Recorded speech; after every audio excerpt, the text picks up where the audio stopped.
तीसरो का नाम है भू संसाधन तथा कृषि, मतलब ना जो भूमि का उपयोग है भारत में, भूमि का जो उपयोग है उसके बारे में पढ़ेंगे, और उसके बाद में उस भूमि के उपयोग में अपन किसके बारे में पढ़ेंगे, तो कृषि है उसका इसमें अध्ययन करेंगे। सबसे पहले पढ़ेंगे भूमि का उपयोग। ठीक है, भारतीय सर्वेक्षण विभाग है वह कहाँ पर स्थित है, देहरादून। कहाँ पर स्थित है, देहरादून। भारतीय सर्वेक्षण विभाग है वह कहाँ पर स्थित है, देहरादून। भारत का क्षेत्रफल बस आपकी जानकारी के लिए, ठीक है, कितना है, 32,87,263 वर्ग किलोमीटर। तो भारत का क्षेत्रफल कितना है, 32,87,263 है। अब यहाँ पर अपने राज्य राजस्थान का भी दिया हुआ कितना है, 3,42,239 वर्ग किलोमीटर। ठीक है, इस क्षेत्रफल की दृष्टि से राजस्थान भारत का क्या है, सबसे बड़ा राज्य।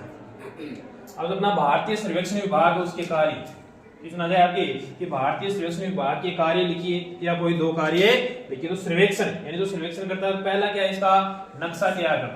क्या तैयार करना, नक्शे से भारत का नक्शा तैयार करना। ठीक है, राजनीतिक मान लो या आपका जो भौगोलिक मान लो या फिर राज्यों का मान लो, जिलों का मान लो, ठीक है ना, हर तरह से जो नक्शे तैयार करता है वो किसका कार्य है, सर्वेक्षण विभाग भारत। दूसरा क्या है, राज्यों की भौगोलिक क्षेत्र की सही जानकारी देता है। मतलब जो भारतीय जो राज्य हैं उनका कितना क्षेत्रफल है भौगोलिक, जैसे यहाँ पर है 3,42,239 वर्ग किलोमीटर, तो इसकी जानकारी अपन को कौन देता है, भारतीय सर्वेक्षण विभाग। तो अपने भारतीय सर्वेक्षण विभाग का एक नंबर क्वेश्चन आ जाएगा कि भारतीय सर्वेक्षण विभाग के कोई दो कार्य लिखिए। तो नक्शे तैयार करना, राज्यों की भौगोलिक क्षेत्र की सही जानकारी देना। ये तो हो गया सर्वेक्षण विभाग। अब है भू राजस्व विभाग।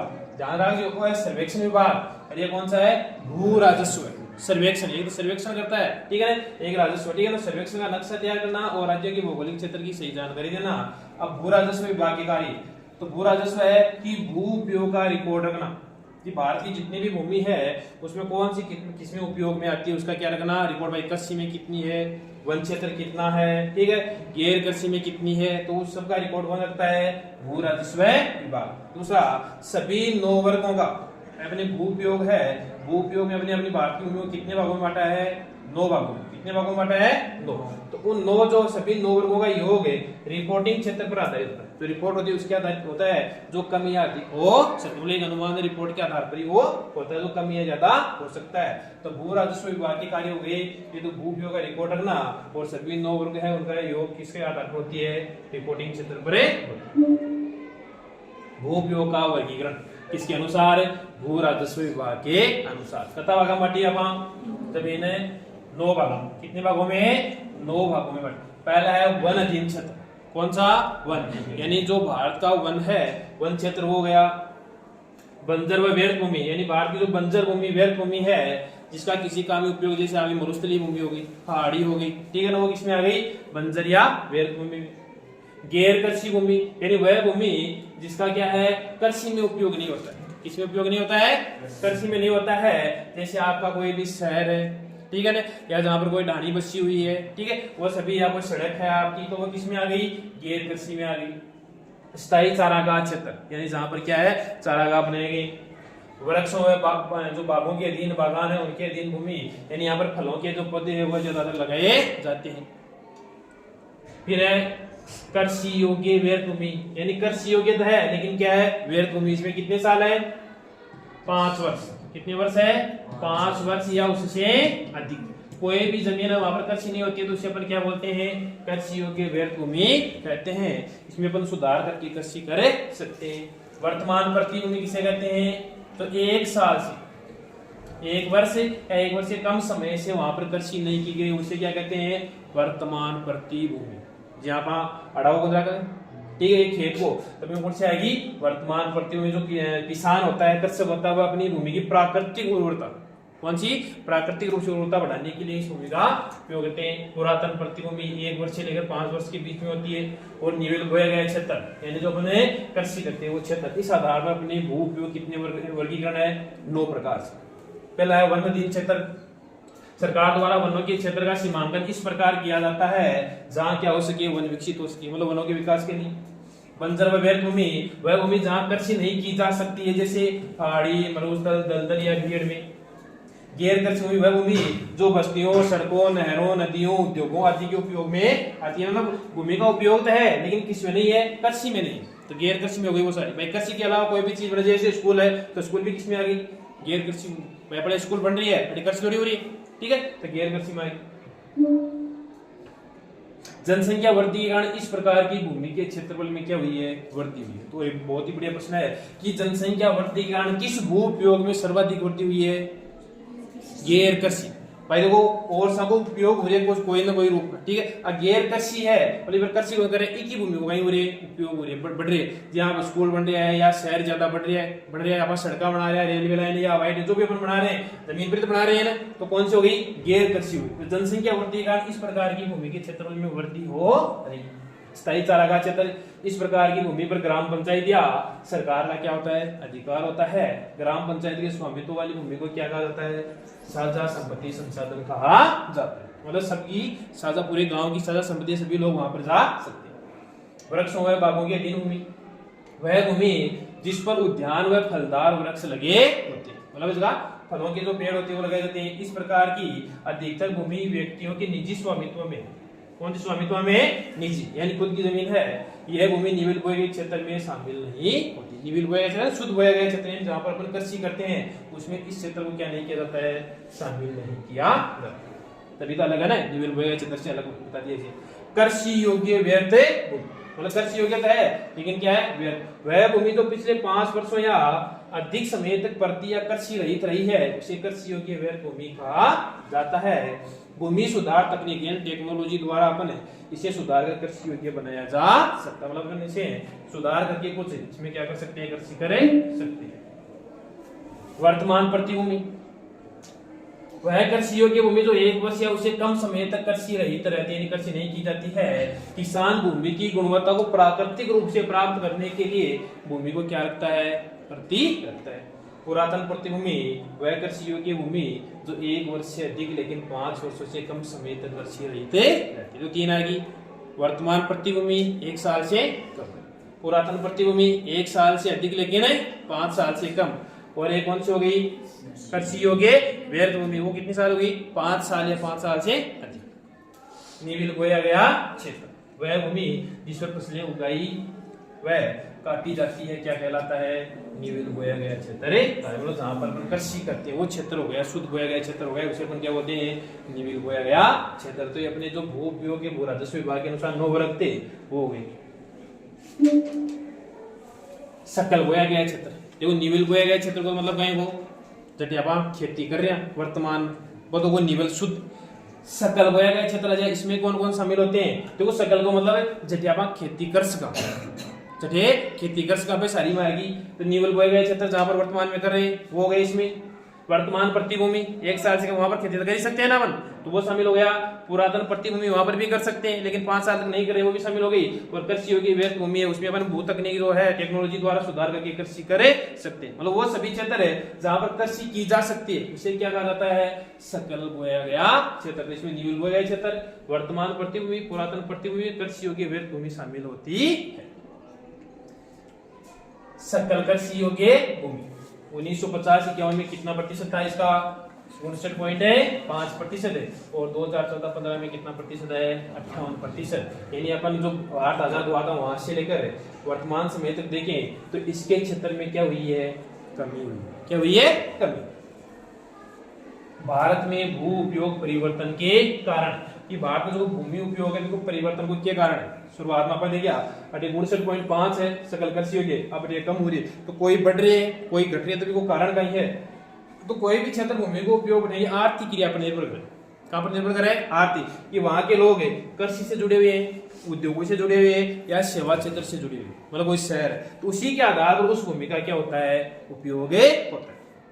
तो किसी क्षेत्र में भू उपयोग है वहां की आर्थिक क्रियाओं पर निर्भर होता है। जब आर्थिक क्रिया में बदलाव आता है तो भू उपयोग में भी क्या होता है, परिवर्तन। जैसे वर्तमान में मान लो यहाँ पर कृषि होती है, यहाँ पर किसी प्रकार का उद्योग लग जाए, ठीक है ना, तो यहाँ पर जो अपनी भूमि है उद्योग लग गया, भूमि का उपयोग बदला नहीं बदला कुछ क्षेत्र में, फिर वहां पर और दुकानें लगी, सड़कें आई, तो उस भूमि में क्या हो जाएगा, परिवर्तन। तो भू उपयोग में भी क्या हो जाएगा, परिवर्तन। क्यों, क्योंकि यहाँ की आर्थिक क्रिया में क्या हो गया, बदलाव आ गया। ठीक है, अब की भारत में भू उपयोग परिवर्तन का तो एक सामान्य होगी कि का कारण कौन सा है? तो पहला कारण है अर्थव्यवस्था का आकार।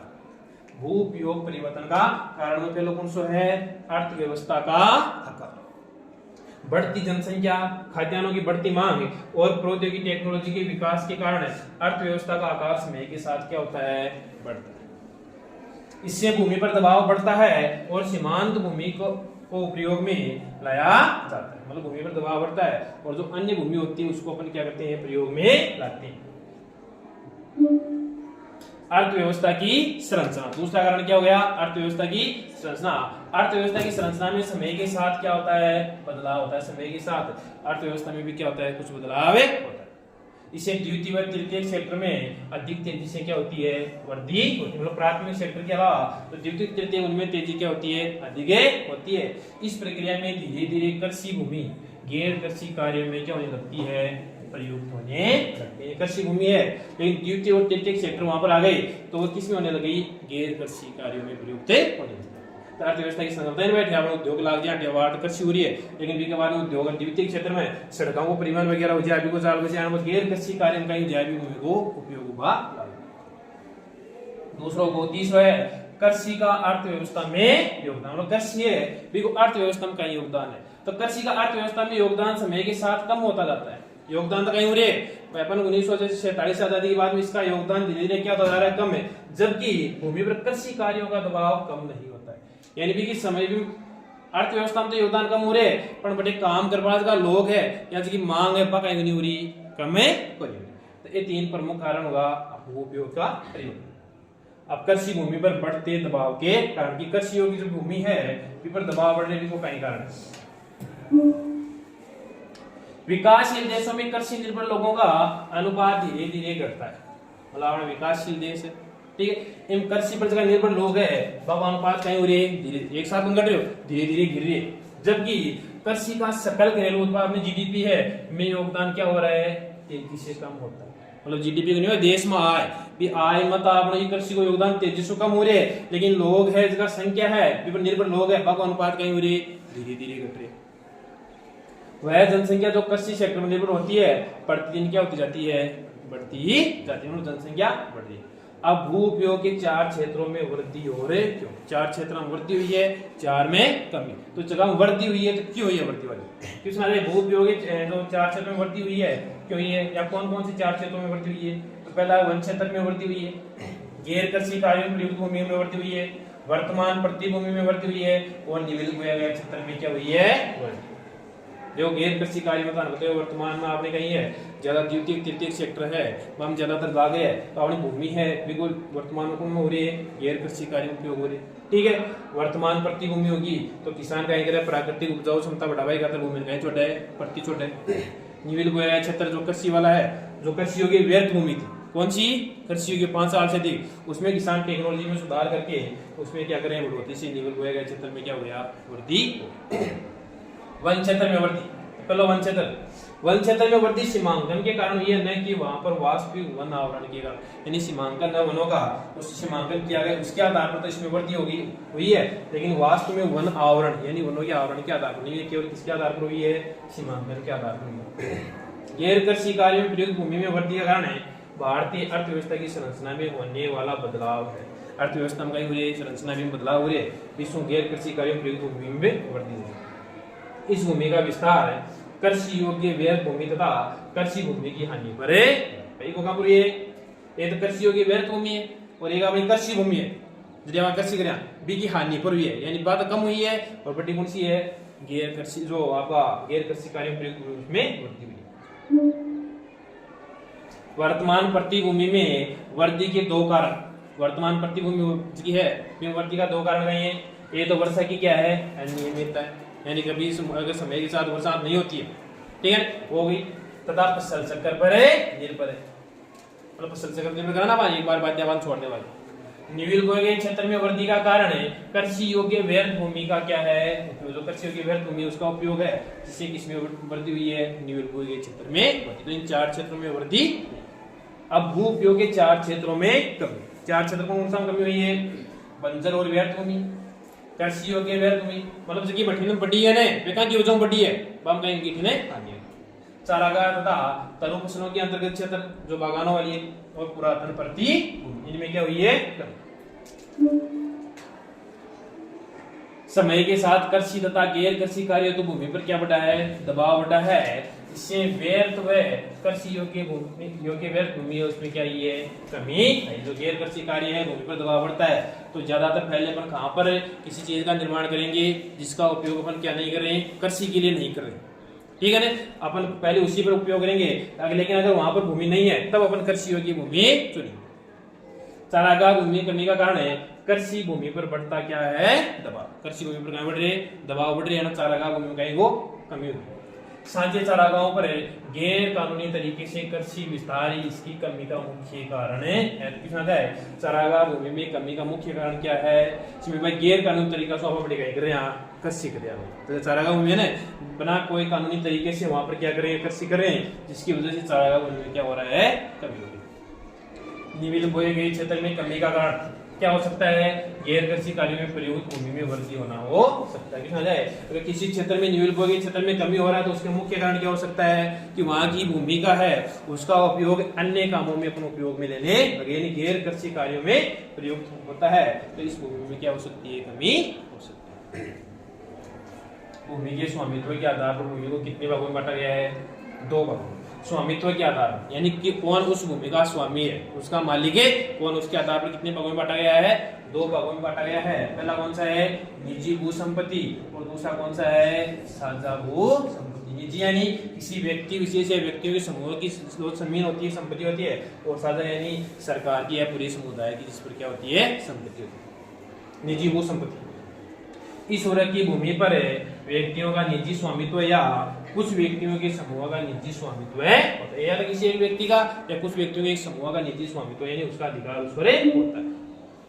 साझा भू संपत्ति, इस वर्ग की भूमि पर राज्य सरकार का स्वामित्व होता है। किसका होता है, राज्य सरकार का होता है। यह भूमि सामुदायिक उपयोग के लिए होती है, राज्य सरकार का सामुदायिक यानी पूरा समुदाय वहां पर वहां उसका क्या कर सकता है, उपयोग कर सकता है। अब साझा जो संपत्ति संसाधन है वह क्या है, साझा संपत्ति संसाधन का वर्णन कीजिए। साझा संपत्ति संसाधन है उसकी विवेचना कीजिए, तो उसमें क्या है कि साझा संपत्ति संसाधन को सामुदायिक प्राकृतिक संसाधन भी कह सकते। जो संसाधन है कैसा है, प्राकृतिक संसाधन है जिसे अपन क्या है पूरा समुदाय उपयोग में ले रहा है, क्या ले रहा है, पूरा समुदाय उसका उपयोग कर रहा है, तो इसे क्या बोल सकते हैं, सामुदायिक प्राकृतिक संसाधन भी कह सकते हैं। इस प्रकार की भूमि पर राज्य सरकार का क्या होता है, स्वामित्व होता है। यह भूमि सामुदायिक उपयोग के लिए होती है। चीज बोली आएगी। साझा संपत्ति संसाधन है पशुओं के लिए चारा उपलब्ध कराती है, घरेलू उपयोग के लिए ईंधन, लकड़ी तथा अन्य वन उत्पाद जैसे फल है, रेशे है, गिरी है, औषधीय पौधे आदि पर उपलब्ध कराते हैं। मतलब आदि चीजें ये भी को क्या करती है, यहाँ से उपलब्ध होती है। मैंने जो अपने पशु होते हैं उनको वहां पर चरा सकते हैं, वहां से लकड़ियां इकट्ठी कर सकते हैं, वहां पर कोई फल फूल है उसको अपन इकट्ठा कर सकते हैं, सभी चीजें अपन यहाँ से ले सकते हैं। ग्रामीण क्षेत्रों में भूमिहीन छोटे किसानों तथा आर्थिक रूप से कमजोर लोगों के जीवन यापन में इन भूमियों का क्या होता है, विशेष। यानी कोई ग्रामीण क्षेत्र गांव है और वहां पर कोई छोटा किसान है या जिसके पास जमीन ही नहीं, ठीक है ना, या कोई कमजोर है, उसके लिए सबसे महत्वपूर्ण चीज कौन सी है, ये साझा संपत्ति संसाधन है, क्योंकि वह इसी के आधार पर अपना जीवन यापन करता है। वो यहीं से लकड़ियां भी ले सकता है, कोई फल वगैरह इकट्ठा करता है, उसी को बेचकर अपना जीवन यापन चलाता है। तो क्वेश्चन आता है आपके कि ग्रामीण क्षेत्र में भूमिहीन किसानों के लिए सबसे महत्वपूर्ण भूमिका कौन या कौन से महत्व निभाता है, साझा संपत्ति संसाधन। जैसे सामुदायिक वन है, चारागाह है, ग्रामीण जलीय क्षेत्र कोई तालाब वगैरह कोई झील आएगी। भारत में कृषि भू उपयोग मतलब कृषि का उपयोग क्या होता है, या भू संसाधनों का महत्व बताइए। ठीक, तो भू संसाधनों का महत्व उन लोगों के लिए अधिक है जिनकी आजीविका किस पर निर्भर है, कृषि पर निर्भर है। कृषि उत्पादन में भूमि का योगदान क्या होता है, अधिक है। भाई कृषि उत्पादन वाले में योगदान को उसी भूमि को इसी, अगर आपकी भूमि उपजाऊ है, बढ़िया है, तो उत्पादन का ज्यादा उसी, अगर कम है तो बड़ी उत्पादन है कम उसी। भूमि की गुणवत्ता कृषि उत्पादन को क्या करती है, प्रभावित करती है। गुणवत्ता चीज है, अगर बढ़िया है तो अधिक उत्पादन उसी, कम है तो कम उसी। ग्रामीण क्षेत्रों में भूमि का आर्थिक मूल्य के साथ सामाजिक मूल्य भी। भाई अब आर्थिक मूल्य तो है जमीन, जमा कोई 50 बीघा जमीन है, देखो आर्थिक मूल्य तो है ही, भाई आप 1 लाख रुपया बीघा की या 5 लाख रुपया बीघा की, ठीक है ना। फिर के साथ सामाजिक मूल्य भी है, क्योंकि जगह के पास जमीन ज्यादा है बिन समाज में महत्व भी कहीं मिले ज्यादा, मान सम्मान भी कहीं मिले ज्यादा मिलाना सामाजिक है। और मान लो कई बार कोई यानी कि विपदा आ जाए, आर्थिक दृष्टि से को कहीं करे कुछ जमीन बेच रहा, आपकी आर्थिक सुरक्षा भी कहीं कर सके, प्राप्त कर सके। तो इसका सामाजिक मूल्य भी अधिक कृषि से समाज में प्रतिष्ठा बढ़ती है, किसी आपदा या विपत्ति में कृषि भूमि को बेचकर आर्थिक सुरक्षा प्राप्त की जा सकती है। तो कहीं वो कृषि जो आपकी है वो संसाधनों का महत्व है। अब भूमि बचत प्रौद्योगिकी से कृषि भूमि में वृद्धि किस प्रकार की जा सकती है, प्रश्न होगा कि भूमि बचत प्रौद्योगिकी है, इसको कृषि भूमि जो कृषि जहाँ पर कृषि करते हैं उसमें वृद्धि कैसे कर सकते हैं। तो भारत में निविल बोए गए क्षेत्र में बढ़ोतरी की संभावना क्या है, सीमित। क्यों, अधिकतर आपने कुछ बंजर है, व्यर्थ भूमि है या गैर कृषि कार्यों में प्रयुक्त अधिक हो रही है, ठीक है, हर क्षेत्र में। तो निविल बोए गए कृषि के लिए इसकी संभावना वो क्या है, बहुत ही कम है। इसलिए भूमि बचत प्रौद्योगिकी विकसित करना आज अत्यंत क्या है, आवश्यक है, ताकि अब आपका संभावना बढ़े क्षेत्र में वृद्धि कर सका, लेकिन अपन कहीं करा भूमि बचत प्रौद्योगिकी विकसित करा ताकि अपना उत्पादन में भी कहीं उसके बढ़ती जो खाद्यान्न की बढ़ती मांग है उसको पूरी की जा सके। भूमि बचत प्रौद्योगिकी दो भागों में बांटी जा सकती है। भूमि बचत प्रौद्योगिकी है कितना भागा, मार्क्स का दो भागों। पहला है प्रति इकाई भूमि में फसल का उत्पादन बढ़ा जाए, मतलब जो की इकाई आपके अपने पास जितनी भूमि है उसमें क्या बढ़ाए, उत्पादन बढ़ाए। इसके लिए उन्नत बीज का उपयोग करें, सिंचाई करें, उर्वरक है, कीटनाशक का कृषि मशीन है उनका प्रयोग किया जा सकता है। तो पहले तो क्या करें अपन कि जितनी भी अपने पास जमीन है उसमें क्या बढ़ाए, उत्पादन बढ़ाए, ठीक है। उसमें अपन उन्नत जो अच्छे बीज है, सिंचाई की व्यवस्था करें, उर्वरक कीटनाशक उसका उपयोग करें। दूसरा है भारत में भूमि की कमी तथा श्रम की क्या है, अधिक। भाई जमीन का क्या है कम, लेकिन काम करने वाले क्या है, खूब है। तो ऐसे में फसल गहनता को अपनाकर, फसल गहनता को अपन एक साल में एक से अधिक बार क्या हुए फसल उगा कर, ठीक है, अपना कर उत्पादन बढ़ाया जाए। भाई अपन एक साल में एक फसल उगा रहे, अपन फसल गहनता अधिक उगाएंगे तो और उत्पादन बढ़ेगा। इससे ग्रामीण क्षेत्रों में बेरोजगारी की समस्या को भी क्या किया जा सकता है, कम किया जा सकता है। भाई एक तो भाई केवल एक कृषि में उनको रोजगार मिलता है, पर अगर एक साल में 2 या 3 कृषि करेंगे तो और भी रोजगार, तो बेरोजगारी की जो समस्या वो भी क्या हो जाएगी, समाप्त हो जाएगी। तो ये कहें कि भूमि बचत प्रौद्योगिकी तो खता वाला मार्क्स का एक तो कहे जो तो भी क्षेत्र है पर कहीं करा उत्पादन बढ़ावा, बिन बीज बढ़िया क्वालिटी का, सिंचाई उर्वरक कीटनाशक प्रयोग करा मशीना को।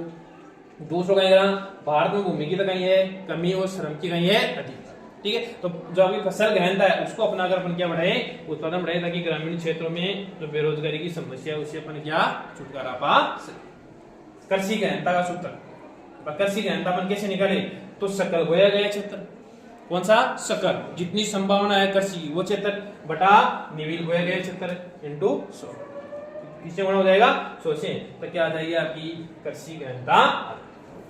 भारत में फसल ऋतु, फसल ऋतु कितनी फसल ऋतु है भारत में, 3, खरीफ, रबी और जायद। खरीफ की फसल कब से कब बोई जाती है, जून से सितंबर, यानी वर्षा के आरंभ से, कब से, वर्षा के आरंभ से लेकर सितंबर अक्टूबर तक होती है। रबी की अपन अक्टूबर से शुरू कर देते हैं, नवंबर से, और कहां तक काटी जाती है, मार्च अप्रैल तक। और जायद की अप्रैल से जून, यानी जब वर्षा शुरू हो जाती है वहां तक होती है आपकी कौन सी, जायद। तो ये तो हो गया समय। खरीफ होती है वर्षा काल में, कौन सी समय होती है, वर्षा काल में। इसमें ये नहीं कर देना ग्रीष्म ऋतु नहीं करनी है, खरीफ में कौन सी है, वर्षा काल, रबी शीत ऋतु में हो गई, और जायद किस में आती है, ग्रीष्म काल, किस में आती है, ग्रीष्म काल में जायद, और वर्षा काल में खरीफ। अब है भाई प्रमुख फसलें, तो खरीफ की प्रमुख फसलें कौन सी है, वो दक्षिणी भारत की तो बहुत कम है, तो इसका भी ज्यादा है नहीं अपने, तो उत्तरी भारत की रहते हैं। खरीफ की है चावल, कपास, बाजरा, मक्का, ज्वार और अरहर, कैसी फसलें हैं, खरीफ की फसलें। रबी की फसलों में कौन सा है, गेहूं, चना, तोरई और सरसों, किसमें है, रबी की फसलों में आ गया। और जायद में वनस्पति है, सब्जियां, फल, चारा फसलें, तो मुख्य रूप से जाएगी फल, सब्जियां और चारा फसलें किसमें बोई जाती है, जायद में बोई जाती, ठीक है। आर्द्रता के स्रोत के आधार पर कृषि के प्रकार, यानी आर्द्रता यानी पानी के आधार पर, यानी वहां पर आर्द्रता कितनी है, ठीक, उसके आधार पर हमने कृषि का क्या करें, वर्गीकरण करें या प्रकार करें। तो कितना प्रकार की है, 2, एक तो सिंचित कृषि मतलब सिंचाई पर निर्भर होगी, और एक किस पर है, वर्षा निर्भर कृषि। वर्षा पर निर्भर कृषि में आपने बोला बारानी भूमि, कौन सी बोला, बारानी भूमि। तो सिंचित कृषि, अब सिंचित कृषि को भी कितने भागों में बांट दिया? 2 भागों में। एक तो रक्षित सिंचित कृषि, एक उत्पादक सिंचित कृषि। रक्षित यानी सिंचाई को अपने बचा कर रखा है ताकि अपने को जरूरत पड़ने पर वहां पर क्या कर सके? सिंचाई कर सके। एक अपन उत्पादन बढ़ाने के लिए क्या करते हैं? सिंचाई करते हैं। और वर्षा निर्भर शुष्क भूमि कृषि यानी जहां पर 75 सेंटीमीटर से वर्षा क्या होती है? कम होती है, वहां पर कौन सी होती है? शुष्क जो कृषि होती है, यानी वो फसलें बोई जाती है जो शुष्कता को क्या कर सके? सहन कर सके, जैसे आपका बाजरा है, ज्वार वगैरह हो गया। और आर्द्र भूमि यानी जहां पर बरसात है, यानी बरसात से पानी है, उससे फसल से आवश्यकता से क्या होता है? अधिक प्राप्त। ठीक है, तो पहले है कृषि का प्रकार में अपन देखते हैं आर्द्रता के आधार पर सिंचित कृषि, संचित कृषि और रक्षित सिंचाई। ठीक है, रक्षित सिंचाई का उद्देश्य नहीं है आर्द्रता की कमी के कारण फसलों को नष्ट होने से बचाना। अगर मान लो कृषि कर ली, अपनी फसल बो दी, अब किसी समय क्या हो जाती है? आर्द्रता में वहां पर क्या जाती है? कमी आ जाती है। तो उस समय अपन क्या करते हैं? वहां पर सिंचाई करके उसको क्या कर सकते हैं? फसल को नष्ट होने से बचा सकते हैं। इसमें जल की कमी को सिंचाई द्वारा पूरा किया जाता है। दूसरा है उत्पादक सिंचाई का उद्देश्य फसलों को पर्याप्त मात्रा में पानी उपलब्ध करवा कर अधिकतम उत्पादन प्राप्त करना। मतलब जो फसल में पर्याप्त मात्रा में पानी देसिया उत्पादन भी कहीं प्राप्त अधिक प्राप्त। इसमें जल निवेश की मात्रा रक्षित सिंचाई की अपेक्षा क्या होती है? अधिक। यानी इन तो पानी का उद्देश्य कहीं है केवल भी फसल न नष्ट बहु बचावे खातर, और इन उद्देश्य कहीं है अधिक उत्पादन प्राप्त करना। इन पानी कहीं उसी की अपेक्षा ज्यादा राशि। शुष्क भूमि कृषि, यह कृषि 75 सेंटीमीटर से कम वर्षा वाले क्षेत्रों में की जाती है। इन क्षेत्रों में शुष्कता को सहन करने वाली फसलें उगाई जाती है, जैसे रागी है, बाजरा, मूंग, चना और गंवार आदि। आर्द्र भूमि कृषि, यह कृषि उन क्षेत्रों में की जाती है जहां वर्षा जल पौधों की जरूरतों से क्या होता है? वर्षा में पानी है जो कोई पौधा भी जरूरत से भी कहीं ज्यादा प्राप्त है। इन क्षेत्रों में पानी की अधिक आवश्यकता वाली फसलें उगाई जाती है, जैसे चावल है, जूट है, गन्ना आदि। ये क्षेत्र बाढ़ का, मृदा अपरदन का भी क्या करते हैं? सामना। अगर बरसात अधिक होगी तो बाढ़ की भी संभावना ज्यादा होगी, और बरसात ज्यादा हो रही है तो मृदा का अपरदन भी क्या होगा? पानी के साथ मिट्टी बहेगी, अपरदन ज्यादा होगा। खाद्यान्न फसल, कौन सी फसलें आ गई? खाद्यान्न। ठीक है, भारत एक कृषि प्रधान देश है। कैसा देश है? कृषि प्रधान देश है। देश के समस्त बोए गए क्षेत्र के 2/3 भाग पर कौन सी फसलें बोई जाती है?